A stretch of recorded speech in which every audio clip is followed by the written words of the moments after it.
So hi guys, welcome back to the channel CO vlogs. ಎಲ್ಲರೂ ಹೇಗಿದ್ದೀರಾ? I think ಎಲ್ಲರೂ ಚೆನ್ನಾಗಿದ್ದೀರಾ ಅಂದ್ಕೊಳ್ತೀನಿ. ಸೊ ಗೈಸ್, ಇವತ್ತಿನ ಒಂದು ವಿಡಿಯೋ ಬಂದ್ಬಿಟ್ಟು ದಿನಕ್ಕೆ ಸಂಪಾದನೆ ಮಾಡೋದಂತ ಯಾರ್ಯಾರು ವರ್ಕರ್ಸ್ ಇರ್ತಾರೆ, ಡ್ರೈವರ್ ಆಗಿರ್ಬೋದು, ಬೇರೆ ಯಾವ ಒಂದು ಫೀಲ್ಡ್ ಆಗಿರ್ಬೋದು, ಸ್ವಿಗ್ಗಿ ಝೊಮ್ಯಾಟೊ ಫುಡ್ ಡೆಲಿವರಿ ಮಾಡೋರಾಗಿರ್ಬೋದು. ಸೊ ಇವತ್ತು ದುಡ್ದಿದ್ದು ಇವತ್ತೇ ಅವ್ರಿಗೆ ನಮ್ಮ ಕೈಗೆ ಪೇಮೆಂಟ್ ಬರುತ್ತೆ ಅನ್ನೋಂಥ ಕೆಲಸಗಳು ಯಾರು ಮಾಡ್ತಾರೆ ಅವರೆಲ್ಲರಿಗೂ ಕೂಡ ಈ ಒಂದು ವಿಡಿಯೋ ಯೂಸ್ಫುಲ್ ಆಗುತ್ತೆ. ಓಕೆ, ಕೂಡ ಡ್ರೈವರ್ ಆಗಿರೋದ್ರಿಂದ ನನಗೂ ಡೈಲಿ ಪೇಮೆಂಟ್ ಅಂದರೆ ಅಗ್ರಿಗೇಟರ್ ಆ್ಯಪ್ ಯೂಸ್ ಮಾಡ್ಕೊಂಡು ಡೈಲಿ ಅರ್ನಿಂಗ್ ಮಾಡೋದ್ರಿಂದ ಡೈಲಿ ನನ್ನ ಕೈಗೆ ದುಡ್ಡು ಬರುತ್ತೆ ಅರ್ನಿಂಗ್ಸ್ ಮಾಡಿರುವಂಥದ್ದು. ಬಟ್ ಅದನ್ನು ಯಾವ ರೀತಿ ಮೇಂಟೈನ್ ಮಾಡೋದು, ಗಾಡಿ EMIಗಳಾಗಿರ್ಬೋದು, ಖರ್ಚುಗಳಾಗಿರ್ಬೋದು, ಬೇರೆ ಬೇರೆ ಆಗಿರ್ಬೋದು. ಸೊ ತಿಂಗ್ಳಿಗೊಂದಷ್ಟು ಇರುತ್ತೆ, ಬಟ್ ಅದನ್ನು ನಾವು ಪ್ಲ್ಯಾನ್ ಮಾಡ್ಕೊಳ್ದೇ ಇರ್ತೀವಿ. ಆ ದುಡ್ದಿರೋ ದುಡ್ಡನ್ನ ಅಲ್ಲಲ್ಲೇ ಖರ್ಚು ಮಾಡ್ತೀವಿ ಅಂತಂದರೆ ಯಾವ ಪ್ರಾಬ್ಲಮ್ಸ್ ಕೂಡ ಸಾಲ್ವ್ ಆಗಲ್ಲ. ದುಡಿತಾ ಇರ್ತೀರಾ, ನಿಮ್ಗೆ ಗೊತ್ತಿಲ್ಲದೆ ಕೂಡ ಸಾಲ ಮಾಡ್ಕೊಳ್ತಾ ಇರ್ತೀರಾ. ಆಯ್ತಾ, ನೀವು ದುಡಿಯೋದು ನಿಮಗೆ ಅನ್ಸ್ಬಿಡೋದು ಒಂದ್ಸಲ ಬೇಜಾರಾಗ್ಬಿಟ್ಟು, ಏನು ದುಡಿತಾ ಇದ್ದೀನಿ ಆದ್ರೂ ಕೂಡ ಇಷ್ಟೊಂದು ಸಾಲ ಆಗ್ತಿದ್ದಿಲ್ಲ ಅನ್ನೋ ಥರ ಆಗ್ಬಿಡುತ್ತೆ. ಸೊ ಅದೆಲ್ಲ ಯಾವಾಗ ಆಗತ್ತೆ ಅಂತ ಹೇಳಿದ್ರೆ, ಈ ಥರ ಪ್ಲ್ಯಾನ್ ಮಾಡ್ಕೊಳ್ದೆ ದುಡಿತಾ ಹೋದ್ರೆ ಸೊ ಅವಾಗ ಈ ಥರ ಪ್ರಾಬ್ಲಮ್ಸ್ಗಳು ಬರುತ್ತೆ. ಸೊ ಈ ಎಕ್ಸಾಂಪಲ್ ನಿಮಗೆ ಸಿಂಪಲ್ ಆಗಿ ಎಕ್ಸಾಂಪಲ್ ಕೊಟ್ಟು, ಈಗ ನಾನು ಕ್ಯಾಬ್ ರಿಲೇಟೆಡ್ ಮಾಡೋದ್ರಿಂದ ಸೊ ನನಗೆ ಯಾವ ಥರ ನಾನು ಸೇವಿಂಗ್ಸ್ ಮಾಡ್ಬೋದು, ನನಗಿರೋವಂಥ ಎಕ್ಸ್ಪೆನ್ಸಸ್, ಈಗ ಒಬ್ಬೊಬ್ರಿಗೆ ಒಂದೊಂಥರ ಎಕ್ಸ್ಪೆನ್ಸಸ್ ಇರುತ್ತೆ. ಆಯಿತಾ, ನನಗೆ ಒಂಥರ ಎಕ್ಸ್ಪೆನ್ಸಸ್ ಅಂದರೆ ಇನ್ನೊಬ್ಬಂಗೆ ಇನ್ನೊಂಥರ ಅವ್ನಿಗೆ ಕಮಿಟ್ಮೆಂಟ್ಗಳು ಬೇರೆ ಥರ ಇರುತ್ತೆ. ಸೊ ಸಿಂಪಲಾಗಿ ಎಕ್ಸಾಂಪಲ್ ಹೇಳ್ಕೊಡ್ತೀನಿ, ಬಟ್ ನೀವು ನಿಮ್ಮ ಕಮಿಟ್ಮೆಂಟ್ನ ನಿಮ್ದು ಯಾವ ಥರ ಇರುತ್ತೆ ಅದನ್ನು ನೋಡ್ಕೊಂಡು ಪ್ಲ್ಯಾನ್ ಮಾಡಿಕೊಂಡು ಡೈಲಿ ಎಷ್ಟು ಸಂಪಾದನೆ ಮಾಡಬೇಕು, ಯಾವ ಥರ ಸೇವ್ ಮಾಡಬೇಕು ಅನ್ನೋದನ್ನು ತಿಳ್ಕೊಳ್ರಿ. ವಿಡಿಯೋ ಶುರು ಮಾಡೋಣ. ವಿಡಿಯೋ ಶುರು ಮಾಡೋದಕ್ಕಿಂತ ಮುಂಚೆ ಚಾನಲ್ನ ಸಬ್ಸ್ಕ್ರೈಬ್ ಮಾಡ್ಕೊಳ್ಳಿ ನೋಡ್ತಾ ಇದ್ದೀರಾ ಅಂದರೆ ಗೈಸ್, ದಯವಿಟ್ಟು ಚಾನಲ್ನ ಸಬ್ಸ್ಕ್ರೈಬ್ ಮಾಡ್ಕೊಂಡು ವಿಡಿಯೋ ಕೊನೆ ತನಕ ನೋಡಿ. ಹಾಗೆ ಈ ವಿಡಿಯೋ ಕೊನೆಯಲ್ಲಿ ವಿಡಿಯೋ ಬಗ್ಗೆ ಏನಂತ ಅನಿಸ್ತು ಅನ್ನೋದನ್ನು ಕಮೆಂಟ್ ಮಾಡೋದನ್ನು ಮರಿಬೇಡಿ. ಬನ್ನಿ ಗೈಸ್, ವಿಡಿಯೋನ ಶುರು ಮಾಡೋಣ. ಇವಾಗ ನಿಮಗೆ ಸ್ಕ್ರೀನ್ ರೆಕಾರ್ಡರ ಪಕ್ಕದಲ್ಲಿ ಹಾಕಿರ್ತೀನಿ. ನಿಮಗೆ ಎಕ್ಸಾಂಪಲ್ ಆಗಿ ನಾನು ಮೊಬೈಲಲ್ಲಿ ಟೈಪ್ ಮಾಡಿಬಿಟ್ಟು ತೋರಿಸ್ತಾ ಇರ್ತೀನಿ, ಎಕ್ಸ್ಪ್ಲೇನ್ ಮಾಡ್ತೀನಿ ಹಂಗೆ. ಆಯಿತಾ, ನೋಟ್ ಓಪನ್ ಮಾಡಿಕೊಂಡು ಇದರಲ್ಲಿ ಎಕ್ಸ್ಪ್ಲೇನ್ ಮಾಡ್ತಾ ಹೋಗ್ತೀನಿ ಒಂದೊಂದಾಗಿ. ಅಂದಾಜು ಈ ನನ್ನ ಒಂದು ಇದನ್ನು ನನ್ನ ಒಂದು ಸಂಪಾದನೆ, ನಾನಿರುವಂಥ ಫೀಲ್ಡಲ್ಲಿ ನನ್ನ ಒಂದು ಸಂಪಾದನೆ ಮತ್ತು ನನಗಿರುವಂಥ ಕಮಿಟ್ಮೆಂಟು ಎಕ್ಸ್ಪೆನ್ಸಸ್ನ ಇಟ್ಕೊಂಡು ಇಲ್ಲಿ ಒಂದು ಪ್ಲ್ಯಾನ್ ಮಾಡಿ ತೋರಿಸ್ತೀನಿ, ಯಾವ ಥರ ಪ್ಲ್ಯಾನ್ ಮಾಡ್ಬೋದು ಅನ್ನೋದನ್ನು. ಸೊ ಅದನ್ನು ನೀವು ನಿಮ್ಗೆ ಯಾವ ಥರ ಬೇಕು, ನಿಮ್ಮ ಒಂದು ಕಮಿಟ್ಮೆಂಟ್ ಯಾವ ಥರ ಇದೆ, ನಿಮ್ಮ ಸ್ಯಾಲ್ರಿ, ನಿಮ್ಮ ದಿನದ ಕೆಲಸ ಯಾವ ಕೆಲಸ ಮಾಡ್ತೀರಾ, ಅದ್ರಲ್ಲಿ ಪೇಮೆಂಟ್ ದಿನ ಯಾವ ಥರ ದುಡಿತೀರಾ, ಅದ್ಮೇಲೆ ನೀವು ನಿಮ್ಮ ಪ್ಲ್ಯಾನನ್ನು ಮಾಡಿಕೊಡ್ರಿ. ಆಯಿತಾ, ಸೊ ಈಗ ಎಕ್ಸಾಂಪಲ್ಗೆ ಫಸ್ಟ್ನೇದು ಏನು ಮಾಡ್ತೀನಿ ಅಂತ ಹೇಳಿದ್ರೆ, ನನ್ನ ಒಂದು ಖರ್ಚುಗಳು. ಆಯಿತಾ, ತಿಂಗಳಿಗೆ ಮತ್ತು ದಿನದ್ದು ಏನೇನು ಖರ್ಚುಗಳಿರುತ್ತೆ ಅದನ್ನು ತಿಂಗಳಿಗೆ ಎಷ್ಟಾಗುತ್ತೆ, ದಿನಕ್ಕೆ ಲೆಕ್ಕ ಹಾಕೊಂಡು 26 ದಿನ ಕೆಲಸ ಮಾಡ್ತೀನಿ ಅಂದ್ಕೊಳ್ಳಿ. ಸೊ 26 ದಿನಕ್ಕೆ ಎಷ್ಟಾಗುತ್ತೆ ಟೋಟಲ್ಲು ಎಕ್ಸ್ಪೆನ್ಸ್ ಎಷ್ಟು ಬರುತ್ತೆ ನೋಡ್ಕೊಳ್ಳೋಣ. ಆಯಿತಾ, ಯಾವುದಕ್ಕೆ ಎಷ್ಟು ಬರುತ್ತೆ ಅಂತ. ಸೊ ಮೊದಲನೇದಾಗಿ ನಾನು ಗಾಡಿನ EMI ತೊಗೊಂಡಿದ್ದೀನಿ, ಕಾರ್ನ. ಸೊ EMI ಫಸ್ಟು ಪ್ರಿಫರೆನ್ಸ್ ಬಂದ್ಬಿಟ್ಟು EMI ಕಟ್ಟಬೇಕು. ಗಾಡಿ ಇದ್ರೇ ನಾನು ಏನೇ ಒಂದು ನೆಕ್ಸ್ಟ್ ಕಮಿಟ್ಮೆಂಟ್ ಮಾಡಿಕೊಂಡ್ರೆ ಏನೇ ದುಡಿಬೇಕು ಅಂತಂದ್ರೂ ಕೂಡ ನಮ್ಮ ಫ್ಯಾಮಿಲಿ ಡಿಪೆಂಡ್ ಆಗಿರೋದು ಈ ಒಂದು ಗಾಡಿ ಮೇಲೆ ಆಗಿರೋದ್ರಿಂದ ಫಸ್ಟು EMIನ ಹಾಕೊಳ್ತೀನಿ. ಸೊ EMI ಅಂತ ಹಾಕ್ಕೊಂಡು ಇಲ್ಲಿ EMI ತಿಂಗ್ಳಿಗೆ ಎಷ್ಟಿದೆ ಅದನ್ನು ಹಾಕೊಳ್ತೀನಿ. ಆಯಿತಾ, 17,000 EMI ಗಾಡಿದು ಇದು. ನೆಕ್ಸ್ಟ್ ಗಾಡಿದು ಇನ್ಸೂರೆನ್ಸು, ವರ್ಷಕ್ಕೊಂದ್ಸಲ ಇನ್ಸೂರೆನ್ಸ್ ಪೇ ಮಾಡಬೇಕಲ್ಲ, ಸೊ ಅದರದ್ದು ಇನ್ಸೂರೆನ್ಸು ಹಾಕೊಳ್ತೀನಿ. ಇದು ಬಂದ್ಬಿಟ್ಟು 30,000 ರೂಪಾಯಿ ಇನ್ಸೂರೆನ್ಸ್ ಬರುತ್ತೆ ವರ್ಷಕ್ಕೆ. ತಿಂಗಳಿಗೆ ಎಷ್ಟು ಎತ್ತಿಕ್ಬೇಕು ಅಂದರೆ 3,000 ರೂಪಾಯಿ ಎತ್ತಿಕ್ತೀನಿ ನಾನು. ಸೊ ತಿಂಗಳಿಗೆ 3,000 ರೂಪಾಯಿ ಇದನ್ನು ಹಾಕೊಳ್ತೀನಿ ಇನ್ಸೂರೆನ್ಸ್ ಅಂತ ತಿಂಗಳಿಗೆ. ಇದು ತಿಂಗಳಿಗೆ ಏನೇನು ಎಕ್ಸ್ಪೆನ್ಸ್ ಇದೆ ಅಂತ ಅನ್ನೋದನ್ನು ಹಾಕೊಳ್ತಿರೋದು. ಆಯಿತಾ, ಸರ್ವಿಸು, ಗಾಡಿದು ಸರ್ವಿಸ್ ಬರುತ್ತೆ. ಆಯಿತಾ, ಡಿಪೆಂಡ್ಸ್, ನಾವು ಓಡಿಸೋದ್ರ ಮೇಲೆ ಡಿಪೆಂಡ್ ಆಗಿರುತ್ತೆ. ಒಂದೊಂದ್ಸಲ ತಿಂಗ್ಳಿಗೊಂದ್ಸಲ ಬರುತ್ತೆ, ಇನ್ನೊಂದು ಇಲ್ಲ ಅಂದರೆ ಜಾಸ್ತಿ ಓಡಿಸಿಲ್ಲ ಅಂತಂದರೆ 2 ತಿಂಗ್ಳಿಗೆ ಒಂದ್ಸಲ ಬರುತ್ತೆ. ಪರವಾಗಿಲ್ಲ, ತಿಂಗ್ಳಿಗೆ ಹಾಕೊಳ್ತೀನಿ ನಾನು. ಸರ್ವಿಸ್ ಅಂತ ಹಾಕ್ಕೊಂಡು ಇಲ್ಲಿ ಬಂದ್ಬಿಟ್ಟು 6,000 ಹಾಕೊಳ್ತೀನಿ. ಆಯಿತಾ, ನೆಕ್ಸ್ಟು ಅದರ್ ವೆಹಿಕಲ್ ಎಕ್ಸ್ಪೆನ್ಸಸ್ ಅಂತ ಅಂದರೆ ನಿಮಗೆ ಗೊತ್ತಿಲ್ಲದೆ ಖರ್ಚು, ಚಿಕ್ಕ ಪುಟ್ಟ ಖರ್ಚುಗಳು ಬರ್ಬೋದು ಗಾಡಿದು. ಈ ಪಂಚರ್ ಆಗೋದಿರ್ಬೋದು, ಅದು ಇದು ಆಳು ಮೂಳು ಪ್ಲಗ್ಗಳು ಹೋಗೋದಾಗಿರ್ಬೋದು. ಸೊ ಈ ಥರದ್ದು. ಸೊ ಅದಕ್ಕೆ ಅದರ್ ಅಂತ ಹಾಕ್ಕೊಂಡು ಅದರ್ ವೆಹಿಕಲ್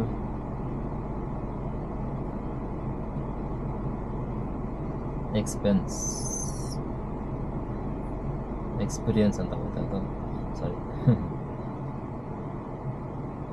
ಎಕ್ಸ್ಪೆನ್ಸಸ್. ಆಯಿತಾ, ಇದು ಬಂದ್ಬಿಟ್ಟು ನಾನು 1,500 ರೂಪಾಯಿ ಹಾಕ್ಕೊಡ್ತೀನಿ. ಆಯಿತಾ, 1,500 ರೂಪಾಯಿ. ನೆಕ್ಸ್ಟು ಇದು ಇಷ್ಟ ಆಯಿತು. ಇದು ಮೇನ್ ಬಂದ್ಬಿಟ್ಟು ಗಾಡಿ ರಿಲೇಟೆಡು EMI ಆಗಿರ್ಬೋದು, ಅದಕ್ಕೆ ಇನ್ಸೂರೆನ್ಸ್ ಆಗಿರ್ಬೋದು, ಸರ್ವಿಸ್ ಆಗಿರ್ಬೋದು, ಚಿಕ್ಕ ಪುಟ್ಟ ಖರ್ಚುಗಳು. ಸೊ ಇದೆಲ್ಲ ಇದೆ ಆಯಿತು. ತಿಂಗಳಿಗೆ ಇಷ್ಟು ಅಂತ ಎತ್ತಿಕೊಳ್ತೀನಿ. ನೆಕ್ಸ್ಟ್ ಡೈಲಿ ಎಕ್ಸ್ಪೆನ್ಸ್ ಅಂದರೆ ನೀವು ಕೆಲಸಕ್ಕೆ ಹೋಗ್ತೀರಾ ಅಂತಂದರೆ, ನೀವು ಈಚೆ ಕೆಲಸ ಮಾಡ್ತಾ ಇರ್ತೀರಿ, ಈಚೆ ಊಟ ಮಾಡೋದಿರುತ್ತೆ, ಟೀ ಕಾಫಿ ಅದು ಇದು, ಹಣ್ಣು ಜ್ಯೂಸು ಎಳ್ನೀರು ಅದು ಇದು ಅಳಮೂಳು. ಆಯಿತಾ, ನಿಮ್ಮ ಮೇಲೆ ಡಿಪೆಂಡ್ ಅದಲ್ಲ. ಸೊ ಅದು ಖರ್ಚುಗಳು ಏನು ಬರುತ್ತೆ ನೋಡೋಣ. ಸೊ ಈಗ ನಾನು ಊಟಕ್ಕೆ ಹೋಗ್ತೀನಿ, ದಿನ ಕೆಲ್ಸಕ್ಕೆ ಹೋಗ್ತೀನಿ ಅಂದರೆ ಈಚೆ ಆಲ್ಮೋಸ್ಟ್ 1-2 ಟೈಮ್ ಊಟ ಮಾಡ್ತೀನಿ ಅಂದ್ಕೊಳ್ಳಿ, 150 ರೂಪಾಯಿ ತಗೊಳ್ಳಿ. ಆಯಿತಾ, ಊಟಕ್ಕೆ ಅಂತಲೇ ನಾನು ಫುಡ್ ಅಂದ್ಬಿಟ್ಟು 150 ರೂಪಾಯಿ ಹಾಕ್ತೀನಿ ನಾನು. ಓಕೆನಾ, 150 ರೂಪಾಯಿ. ತಗೊಂಡ್ರೆ 26 ದಿನಕ್ಕೆ 3900 ಆಯ್ತಲ್ವಾ. 3900 ರೂಪಾಯಿ ಊಟಕ್ಕೆ, ಕೆಲಸದಲ್ಲಿದ್ದಾಗ 2 ಟೈಮ್ ಊಟಕ್ಕೆ ಆಯ್ತಾ. ತಿಂಗಳಿಗೆ 3900 ರೂಪಾಯಿ ಆಯ್ತು 26 ದಿನಕ್ಕೆ. ಫ್ಯೂಲು, ಈಗ ನಾನು ಕಾರ್ ಇಟ್ಕೊಂಡಿರೋದ್ರಿಂದ ಒಂದು 12 ಅವರ್ ಕೆಲಸ ಮಾಡ್ತೀನಿ ಅಂದ್ಕೊಳ್ಳಿ. 12 ಅವರ್ಗೆ ಒಂದು 7 ಇದು CNG ಎಷ್ಟು ಹಾಕ್ಸ್ಕೊಳ್ತೀನಿ, ಒಂದು ಫುಲ್ ಟ್ಯಾಂಕಿಗೆ 750 ರೂಪಾಯಿ CNG ಅಂದ್ಕೊಳ್ಳೋಣ, ಫುಲ್ ಟ್ಯಾಂಕ್ CNG ಆಯಿತಾ. CNG ಅಂದ್ಬಿಟ್ಟು 750 ರೂಪಾಯಿ ಅಲ್ಲ, 750 × 26 ಅಂದರೆ ಎಷ್ಟಾಗುತ್ತೆ, ಒಂದು 19,000 ರೂಪಾಯಿ ಆಗುತ್ತೆ ಆಯಿತಾ. 19,500 ರೂಪಾಯಿ CNGಗೆ ಆಯಿತು. ನೆಕ್ಸ್ಟು ಇನ್ನೇನು ಕಸ್ಬೋದು ದಿನ. ನಮಗೆ ಒಬ್ಬೊಬ್ರಿಗೆ ಬ್ಯಾಡ್ ಹ್ಯಾಬಿಟ್ ಅದು ಇದು ಇರುತ್ತೆ, ನನಗೆ ಆ ಥರದ್ದು ಯಾವುದೂ ಇಲ್ಲ. ಸೊ ಅದರಿಂದ ನಾನು ಅದನ್ನು ಹಾಕೊಳಕ್ಕೆ ಹೋಗಲ್ಲ. ಡಿಪೆಂಡ್ಸ್, ನಿಮ್ಗೆ ಏನೋ ಇದ್ದರೆ ಅದನ್ನು ಆ್ಯಡ್ ಮಾಡ್ಕೊಳ್ಬೇಕಾಗತ್ತೆ ನೀವು. ಹೌಸ್ ಎಕ್ಸ್ಪೆನ್ಸಸ್ ಅಂದರೆ ಮನೇಲಿದ್ದೀರಾ, ಮದುವೆ ಆಗಿದ್ದರೆ ಬೇರೆ ಥರ ಖರ್ಚುಗಳಿರುತ್ತೆ. ಮದುವೆ ಆಗಿಲ್ಲ, ಬ್ಯಾಚುಲರು, ನೀವು ಇನ್ನೂ ತಂದೆ ತಾಯಿ ಜೊತೆ ಫ್ಯಾಮಿಲಿ ಜೊತೆ ಇದ್ದೀರಾ ಅಂತಂದ್ರೆ ಅದಕ್ಕೆ ಬೇರೆ ಖರ್ಚಿರುತ್ತೆ. ಸೊ ಇರಲಿ, ಹೌಸ್ ಎಕ್ಸ್ಪೆನ್ಸಸ್ಸಲ್ಲಿ ಏನು ಹೌಸ್ ಮೇಂಟೆನೆನ್ಸ್ ಅಂದ್ಬಿಟ್ಟು ಹಾಕೊಳ್ತೀನಿ. ಸೊ ಇದರಲ್ಲಿ ಈಗ ಫ್ಯಾಮಿಲಿ ಮದುವೆ ಆಗಿದೆ ಅಂತ ಹೇಳಿದ್ರೆ ನೀವು ದಿನಕ್ಕೆ ಒಬ್ಬೊಬ್ರು ಒಂದೊಂಥರ ಕೊಟ್ಟರೆ ಒಳ್ಳೆಯದು. ಒಬ್ಬರು ದಿನ 200 ರೂಪಾಯಿ ಮನೆಗೆ ಅಂತ ಕೊಟ್ಬಿಡ್ತಾರೆ, ಇಲ್ಲ 200 ರೂಪಾಯಿ ಕೊಡ್ತಾರೆ, ಒಬ್ಬೊಬ್ರು 300 ರೂಪಾಯಿ, ಒಬ್ಬೊಬ್ರು 500 ರೂಪಾಯಿ ಕೊಡ್ತಾರೆ. ಸೊ ಡಿಪೆಂಡ್ಸ್ ನಿಮ್ಮ ಮೇಲೆ ಆಯಿತಾ. ಸೊ ಮನೆ ಖರ್ಚಿಗೆ ನೀವು ಮೇಂಟೈನ್ ಮಾಡ್ತೀವಿ, ನಾವೇ ಮೇಂಟೈನ್ ಮಾಡ್ತೀವಿ ಎಲ್ಲನೂ, ಇದೆಲ್ಲ ಮೇಂಟೈನ್ ಮಾಡ್ಕೊಂಡು ಮೇಂಟೈನ್ ಮಾಡ್ತೀವಿ ಅಂದ್ರೆ ಕಷ್ಟ ಆಗುತ್ತೆ. ಸೊ ಮನೇಲಿ ಯಾರು ಇರ್ತಾರೆ, ಅಥವಾ ತಂದೆ ತಾಯಿ, ಸೊ ಅವ್ರು ಕೊಟ್ಬಿಟ್ರೆ ಅವರು ಮೇಂಟೈನ್ ಮಾಡ್ಕೊಳ್ತಾರೆ. ನಿಮ್ಗೆ ಕಷ್ಟ ಅನ್ನೋಂಥ ಕಾಲದಲ್ಲಿ ಅವರೇ ನಿಮಗೆ ಇನ್ನೂ ಅದರಲ್ಲಿ ನೀವು ಕೊಟ್ಟಿರೋ ಅಮೌಂಟಲ್ಲಿ ಸೇವಿಂಗ್ಸ್ ಮಾಡಿ ಅವರೇ ನಿಮಗೆ ಕಷ್ಟ ಅನ್ನೋ ಟೈಮಲ್ಲಿ ವಾಪಸ್ ರಿಟರ್ನ್ ಕೊಡ್ತಾರೆ ಅವರೇ ಆಯಿತಾ. ಈ ಥರ ಯೂಸ್ಫುಲ್ ಆಗುತ್ತೆ. ಸೊ ಇಲ್ಲಿ ನಾನೊಂದು 300 ರೂಪಾಯಿ ಅಂದ್ಕೊಳ್ತೀನಿ, ನಾನು ವೈಫ್ಗೆ ಒಂದು ದಿನ 300 ರೂಪಾಯಿ ಕೊಟ್ಬಿಡ್ತೀನಿ ಮನೆ ಖರ್ಚಿಗೆ ಅಂದ್ಬಿಟ್ಟು. ಸೊ ಅದನ್ನು ಹಾಕೊಂಡಿದ್ದೀನಿ ಆಯಿತಾ. ಅದರ್ ಎಕ್ಸ್ಪೆನ್ಸಸ್ಸು ಮನೆಯದ್ರಲ್ಲೇ ಅದರ್ ಎಕ್ಸ್ಪೆನ್ಸಸ್ ಅಂತ ಹಾಕೊಡಿ. ಇದು ಏನಕ್ಕೆ ಅಂತ ಹೇಳಿದ್ರೆ, ಇದು ನಾನು ದಿನಕ್ಕೆ 100 ರೂಪಾಯಿ ಆಯಿತಾ. ದಿನಕ್ಕೆ 100 ರೂಪಾಯಿ ಅಂದರೆ ಎಷ್ಟಾಯಿತು, 26 ದಿನಕ್ಕೆ 2600 ರೂಪಾಯಿ ಆಗುತ್ತೆ. 2600 ಇದೇನಕ್ಕೆ ಅಂತ ಹೇಳಿದ್ರೆ, ಈಗ ಅದು ಸಪ್ರೇಟ್ ಕೊಡ್ತೀವಿ, 300 ರೂಪಾಯಿ ಕೊಟ್ಬಿಡ್ತೀವಿ, ಅದು ಮನೆ ಮೇಂಟೆನೆನ್ಸ್ ಮಾಡೋದಕ್ಕೆ ಅಂದ್ಬಿಟ್ಟು ಅದು ಸಪ್ರೇಟು. ಸಾರಿ, ಅದು ನಿಮಗೆ 300 ರೂಪಾಯಿ ಅಂತ ಹಾಕಿದ್ದೀನಲ್ಲ, 300 × 26 ದಿನಕ್ಕೆ ಎಷ್ಟಾಯಿತು, 7800 ರೂಪಾಯಿ ಆಗುತ್ತೆ ತಿಂಗಳಿಗೆ ಆಯಿತಾ. ಇದು ಅದರ್ ಎಕ್ಸ್ಪೆನ್ಸಸ್ ಡೈಲಿ 100 ರೂಪಾಯಿ ತಿಕ್ತೀನಿ, 26 ದಿನಕ್ಕೆ 2600 ರೂಪಾಯಿ ಆಗುತ್ತೆ. ಇದೇನಕ್ಕೆ ಅಂತ ಹೇಳಿದ್ರೆ, ಈಗ ವಾರಕ್ಕೊಂದು ದಿವಸ ರಜಾ ಹಾಕ್ತೀರಾ, ಸೊ ಮಕ್ಕಳನ್ನ ಅಲ್ಲಿ ಇಲ್ಲಿ ಕರ್ಕೊಂಡು ಹೋಗ್ಬೇಕು, ಹೋಟ್ಲು ತಿನ್ಸೋಕೆ ಕರ್ಕೊಂಡು ಹೋಗ್ಬೇಕು, ಏನಾದ್ರು ಇರತ್ತೆ ಖರ್ಚು ಆಳು ಮೂಳು, ಚಿಕ್ಕ ಪುಟ್ಟ ಮನೆಯಲ್ಲಿ ಮಕ್ಳಿಗೆ ಅದು ಕೊಡ್ಸೋದು ಇದು ಕೊಡ್ಸೋದು, ಶಾಪಿಂಗ್ ಅದು ಇದು ಅಂತ. ಸೊ ಅದಕ್ಕೆ ಅಂತ 2600 ರೂಪಾಯಿ ಎತ್ತಿಕೊಡ್ರಿ ಆಯಿತಾ. ಸೊ ಹಾಸ್ಪಿಟಲ್ ಎಕ್ಸ್ಪೆನ್ಸಸ್ ಬರುತ್ತೆ. ಹಾಸ್ಪಿಟಲ್ ಎಕ್ಸ್ಪೆನ್ಸಸ್ಸಲ್ಲಿ ಏನು ಬರುತ್ತೆ ಅಂದರೆ, ನಿಮ್ಮದು ಫಸ್ಟು ಮೇನ್ ಪ್ರಿಫರೆನ್ಸ್ ಏನು ಮಾಡಿರಿ ಅಂದರೆ, ನೀವು ಹೆಲ್ತ್ ಇನ್ಶೂರೆನ್ಸ್ ಮಾಡಿಸ್ಕೊಳ್ಳೇಬೇಕು. ಇವಾಗಿನ ಪರಿಸ್ಥಿತಿ, ಇವಾಗಿರುವಂಥ ನಾವು ತಿನ್ನುವಂಥ ಫುಡ್ಗೆ, ಇರುವಂಥ ವಾತಾವರಣಕ್ಕೆ, ಸೊ ಇದು ಕಂಪಲ್ಸರಿ ಎಲ್ಲರ ಹತ್ರ ಇದ್ದರೆ ಬೆಟರು ಆಯಿತಾ. ಯಾವ ಟೈಮಲ್ಲಿ ಏನಾಗುತ್ತೆ ಅಂತ ಹೇಳೋಕ್ಕಾಗಲ್ಲ. ಸೊ ಅದರಿಂದ ಸೊ ಹೆಲ್ತ್ ಇನ್ಶೂರೆನ್ಸು ನಂದು ಬಂದ್ಬಿಟ್ಟು 1800 ರೂಪಾಯಿ ಇದೆ ತಿಂಗಳಿಗೆ ಆಯಿತಾ. 1800 ರೂಪಾಯಿ ಡಿಪೆಂಡ್ಸ್. ಇದು ಬಂದ್ಬಿಟ್ಟು ನಿಮಗೆ ಪ್ಲ್ಯಾನ್ಸ್, ಒಂದೊಂದು ಕಂಪ್ನಿಲಿ ಒಂದೊಂದು ಥರ ಪ್ಲ್ಯಾನ್ಸ್ ಇದ್ದಾವೆ. ಸೊ ಅದನ್ನು ನೀವು ನೋಡಿಕೊಂಡು, ಫ್ಯಾಮಿಲಿ ಮೆಂಬರ್ಸ್ ಎಷ್ಟು ಜನ ಇದ್ದೀರಾ ಅದೆಲ್ಲ ನೋಡ್ಕೊಂಡು ಪ್ಲ್ಯಾನ್ ತೊಗೊಳ್ಬೇಕಾಗತ್ತೆ. ಹೇಳಿದ್ನಲ್ಲ, ನಂದು 4 ಜನ, ನಾನು ವೈಫು 2 ಮಕ್ಕಳು. ಸೊ ಈ 4 ಜನಕ್ಕೆ 1 ಕೋಟಿ ಇನ್ಶೂರೆನ್ಸ್ ಮಾಡಿಸ್ಕೊಂಡಿರೋದು. ಇದಕ್ಕೆ ಒಂದು ಏನು ವೆಯ್ಟಿಂಗ್ ಪೀರಿಯಡ್ ಇರುತ್ತೆ, ಅದಾದ್ಮೇಲೆ ನಿಮಗೆ ಎಲ್ಲ ಕವರ್ ಆಗುವಂಥದ್ದು ಆಯಿತಾ. ಸೊ ಇದು ತಿಂಗಳಿಗೆ 1800 ರೂಪಾಯಿ ಕಟ್ತೀನಿ. ಇದಲ್ಲದೆ ನಾನು ತಿರ್ಗಾ ಹಾಸ್ಪಿಟಲ್ ಎಕ್ಸ್ಪೆನ್ಸ್ ಅಂತ ಎತ್ತಿಕ್ತೀನಿ, ಹಾಸ್ಪಿಟಲ್ ಎಕ್ಸ್ಪೆನ್ಸಸ್ ಅಂತ. ಇದೇನಕ್ಕೆ ಅಂತ ಹೇಳಿದ್ರೆ, ಇದು ಬಂದ್ಬಿಟ್ಟು ನಾನು 2000 ರೂಪಾಯಿ ಎತ್ತಿಕ್ತೀನಿ ತಿಂಗಳಿಗೆ. ಏನಕ್ಕೆ ಅಂದರೆ, ಹೆಲ್ತ್ ಇನ್ಶೂರೆನ್ಸ್ ಬಂದ್ಬಿಟ್ಟು ತುಂಬ ದೊಡ್ಡದಾಗಿ ಮೇಜರ್ ಏನಾದರೂ ಹೆಲ್ತ್ ಇಶ್ಯೂ ಆದಾಗ, ಸೊ ಅದು ಅವಾಗ ಕ್ಲೈಮ್ ಮಾಡ್ಕೊಳ್ಳೋದಕ್ಕೆ ಹೆಲ್ತ್ ಇನ್ಶೂರೆನ್ಸು. ಈಗ ಚಿಕ್ಕ ಮಕ್ಕಳು ಇರೋದ್ರಿಂದ ಮನೆಯಲ್ಲಿ ತಿಂಗ್ಳಿಗೆ 1 ಸಲ, ತಿಂಗ್ಳಿಗೆ 2 ಸಲ ಅದು ಇದು ಕೋಲ್ಡ್ ಬರೋದು, ಜ್ವರ ಬರೋದು, ಆಳು ಮೂಳು ಚಿಕ್ಕ ಹೆಲ್ತ್ ಇಶ್ಯೂಗಳಾದಾಗ, ಸೊ ನೀವು ಅದನ್ನು ಕ್ಲೈಮ್ ಮಾಡೋಕ್ಕಾಗಲ್ಲ ಇನ್ಶೂರೆನ್ಸಿಂದ ಆಯಿತಾ. ಸೊ ಅದಕ್ಕೋಸ್ಕರ ಹಾಸ್ಪಿಟಲ್ ಎಕ್ಸ್ಪೆನ್ಸ್ ಅಂದ್ಬಿಟ್ಟು ತಿಂಗಳಿಗೆ ಎಷ್ಟು ಸಪ್ರೇಟಾಗಿ 2000 ರೂಪಾಯಿ ಎತ್ತಿಕ್ತೀನಿ ನಾನು. ಮತ್ತು ನೀವು ಚೆನ್ನಾಗಿದ್ದಾರೆ, ಹೆಲ್ತಿ ಆಗಿದ್ದಾರೆ ಫ್ಯಾಮಿಲಿ ಎಲ್ಲರೂ ಅಂತಂದರೆ, ಆ ಮಂತದ್ದು ಏನು 2000 ರೂಪಾಯಿ ಎತ್ತಿಕ್ಕಿರ್ತಾರೆ, ಅದು ಸೇವಿಂಗ್ಸ್ ಆಗುತ್ತೆ ನಿಮಗೆ ಆಯಿತಾ ನೆಕ್ಸ್ಟ್ ಮಂತ್ಗೆ. ಸೊ ಅದು ಬೆಳೀತಾ ಹೋಗುತ್ತೆ. ನೀವು ಖರ್ಚು ಕಡಿಮೆ ಮಾಡಿದ್ರೆ ಎಷ್ಟು ಮಿಕ್ಕೊಂಡಿರುತ್ತೆ ಅದು ನಿಮಗೆ ನೆಕ್ಸ್ಟ್ ಮಂತ್ಗೆ ಅದು ಆ್ಯಡ್ ಆಗ್ತಾ ಹೋಗುತ್ತೆ. ಒಟ್ಟಲ್ಲಿ ಅಮೌಂಟ್ ಅದು ಸೇವಿಂಗ್ಸ್ ಆಗ್ತಾ ಹೋಗುತ್ತೆ. ಓಕೆನಾ. ಸೇವಿಂಗ್ಸ್ ಅಂದರೆ ನಿಮ್ಗೆ ಯಾರಿಗೂ ಹೇಳ್ಬೇಡಿ, ನೀವು ದುಡಿಯೋ ದುಡ್ಡನ್ನ ನೀವು ಇಷ್ಟು ಸೇವಿಂಗ್ಸ್ ಮಾಡ್ತಿದ್ದೀನಿ ಅಂತ ಯಾರಿಗೂ ಹೇಳೋಕೆ ಹೋಗ್ಬೇಡ್ರಿ. ಇದು ನಿಮ್ಗೆ ಮಾತ್ರ ಗೊತ್ತಿರ್ಬೇಕು ಸೇವಿಂಗ್ಸ್ ಮಾಡೋದು. ಈ ಸೇವಿಂಗ್ಸಲ್ಲಿ ಬಂದ್ಬಿಟ್ಟು ಏನು ಮಾಡಿರಿ ಅಂತ ಹೇಳಿದ್ರೆ, ಯಾವುದೋ ಒಂದು ಮ್ಯೂಚುವಲ್ ಫಂಡು ಯಾವುದೋ ನೋಡಿಕೊಂಡು ತಿಳ್ಕೊಂಡು ಅದ್ರ ಬಗ್ಗೆ ತಿಂಗ್ಳಿಗೆ 1000 ರೂಪಾಯಿ ಸಾಕು. ನಾನು 1000 ರೂಪಾಯಿ ಅಂತ ಹೇಳ್ತೀನಿ, ನಿಮ್ಗೆ ಡಿಪೆಂಡ್ಸ್. ನಿಮ್ಮ ಒಂದು ತಿಂಗಳಿನ ಸಂಪಾದನೆ ನೋಡಿಕೊಂಡು, ಖರ್ಚುಗಳು ನೋಡಿಕೊಂಡು ಇದನ್ನು ಸೇವಿಂಗ್ಸ್ ಮಾಡ್ಕೊಳ್ಬೋದು. 1000 ರೂಪಾಯಿ ಅಂತ ಹಾಕೊಳ್ತೀನಿ ತಿಂಗಳಿಗೆ. ಇದು SIP ಇದು ಸುಮಾರು ಮ್ಯೂಚುವಲ್ ಫಂಡ್ಗಳು ಸಿಗುತ್ತೆ, ಅದ್ರಲ್ಲಿ ಹಾಕೊಳ್ಬೋದು. ನೆಕ್ಸ್ಟ್ ಬಂದ್ಬಿಟ್ಟು ನಾನು ಪರ್ಸ್ನಲಾಗಿ ಯಾವ್ದಾದ್ರು ಸೇವ್ ಮಾಡ್ತೀನಿ ಅಂದರೆ, ಜಾರ್ ಆ್ಯಪ್ ಅಂತ ಒಂದು ಆ್ಯಪ್ ಇದೆ, ಪ್ಲೇಸ್ಟೋರಲ್ಲಿ ಸಿಗುತ್ತೆ, ನಿಮ್ಗೆ ಗೊತ್ತಿರುತ್ತೆ. ಸೊ ಅದರಲ್ಲಿ ಬಂದ್ಬಿಟ್ಟು ನಾನು ದಿನಕ್ಕೆ 100 ರೂಪಾಯಿ ಹಿಂಗೆ ಸೇವಿಂಗ್ ಮಾಡ್ತಾ ಹೋಗ್ತೀನಿ ಆಯಿತಾ. ರೂಪಾಯಿಂದ 26 ದಿನಕ್ಕೆ 2600 ರೂಪಾಯಿ ಆಗುತ್ತೆ ಆಯಿತಾ. ಸೊ ಇದು ಬಂದ್ಬಿಟ್ಟು ಎನಿ ಟೈಮ್ ಯಾವ ಟೈಮಲ್ಲಿ ಬೇಕೋ ನೀವು ಅದನ್ನು ವಿತ್ಡ್ರಾ ಮಾಡ್ಕೋಬೋದು ನಿಮ್ಮ ಈ ಒಂದು UPI ID ಯಿಂದ. ವಿತಿನ್ ಸೆಕೆಂಡ್ ನಮ್ಮ ಬಂದ್ಬಿಡುತ್ತೆ.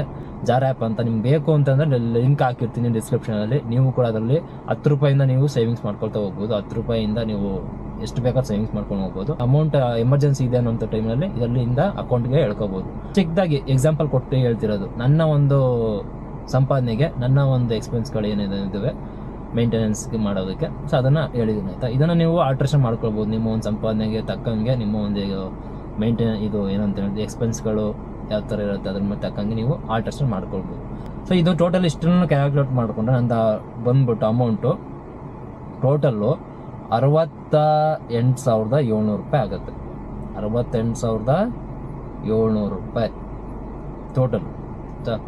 ಈ 68,700 ರೂಪಾಯಿನ ಒಂದು ನಿಮಿಷ ಕ್ಯಾಲ್ಸಿ ಓಪನ್ ಮಾಡ್ಕೊಂಡಕ್ಕೆ. ಸೊ ಇಂಟು ಡಿವೈಡೆಡ್ ಬೈ 26 ಎಷ್ಟಾಯಿತು?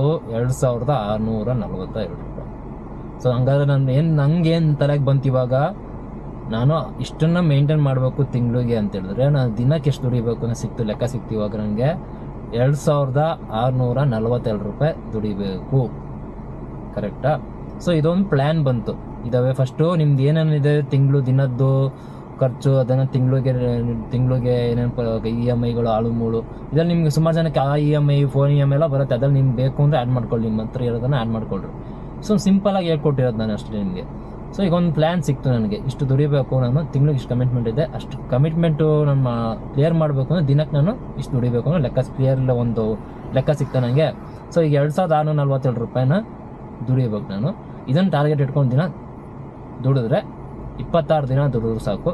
ವಾರಕ್ಕೆ ಒಂದು ಸಲ ಎಷ್ಟು ಸಿಗುತ್ತೆ, ತಿಂಗಳಿಗೂ ಇದೇ ಪ್ಲ್ಯಾನ್ ಮಾಡ್ಕೊಂಡು ಹೋದರೆ ತಿಂಗಳು ಕೂಡ ಕಮಿಟ್ಮೆಂಟ್ ಏನೇನು ಇದ್ದಾವೆ ಅದೆಲ್ಲ ಕೂಡ ಕ್ಲಿಯರ್ ಆಗ್ತಾ ಹೋಗುತ್ತೆ. ನಾಳೆ ಹೆಸರು ಬೇರೆ ಸಾಲ ಕೇಳುವಂಥ ಪರಿಸ್ಥಿತಿ ಇರೋದಿಲ್ಲ. ಹಿಂಗೆ ಮಾಡಬೇಕು ಹಂಗೆ ಮಾಡಬೇಕು ಅಂತ ಏನಿಲ್ಲ, ಡಿಪೆಂಡ್ಸ್. ಏನಕ್ಕೆ ಅಂದರೆ ಹೇಳಿದ್ರೆ ನಮ್ಮ ಎಲ್ಲರಿಗೂ ಈ ಒಂದು ವಿಡಿಯೋನ ಯಾರು ನೋಡ್ತಾ ಇರ್ತೀವಿ ನಿಮ್ಗೆ ಎಲ್ಲರಿಗೂ ಕೂಡ ಎಕ್ಸ್ಪೀರಿಯನ್ಸ್ ಆಗಿರುತ್ತೆ. ದುಡಿತಾ ಇರ್ತೀವಿ ಆದರೂ ಕೂಡ ಎಲ್ಲೆಲ್ಲೋ ಸಾಲ ಮಾಡ್ತಾ ಇರ್ತೀವಿ. ಆಗ ಅನ್ಸ್ಬಿಡುತ್ತೆ ಒಂದ್ಸಲ ಬೇಜಾರಾಗ್ಬಿಟ್ಟು, ಏನು ಇಷ್ಟು ದುಡಿತೀನಿ ಆದರೂ ಕೂಡ ಸಾಲಗಳು ಜಾಸ್ತಿನೇ ಆಗ್ತಾ ಇದೆಯಲ್ಲ ಅಂತ. ಸಾಲ ಹೆಂಗೆ ಜಾಸ್ತಿ ಆಗುತ್ತೆ ಅಂದರೆ ನಾವು ಪ್ಲ್ಯಾನ್ ಮಾಡ್ಕೊಳ್ಳದೆ ದುಡಿತೀವಲ್ಲ, ಸೊ ಆವಾಗ ಈ ಥರ ಪ್ರಾಬ್ಲಮ್ಸ್ಗಳಾಗುವಂಥದ್ದು ಆಯಿತಾ. ಸೊ ನೋಡಿಕೊಂಡು ಏನೇ ದುಡಿತೀರಾ ಅಂತಂದ್ರೆ ಪ್ಲ್ಯಾನ್ ಮಾಡ್ಕೊಳ್ಳಿ. ಪ್ಲ್ಯಾನ್ ಇಲ್ಲದೆ ಏನೂ ಆಗಲ್ಲ ಗೈಸ್ ಆಯಿತಾ. ಏನು ಮಾಡ್ತೀನಿ. ಸೊ ವಿಡಿಯೋ ಬಗ್ಗೆ ಏನು ಅನಿಸ್ತಾನೋ ನನಗೆ ಕಮೆಂಟ್ ಮಾಡೋದನ್ನು ಮರಿಬೇಡಿ ಗೈಸ್. ಮತ್ತೆ ಇನ್ನೊಂದು ಹೊಸ ವಿಡಿಯೋ ಜೊತೆಗೆ ಸಿಗೋಣ. ಅಲ್ಲಿ ಸಿಗೋಣ. Take care, see you, bye by.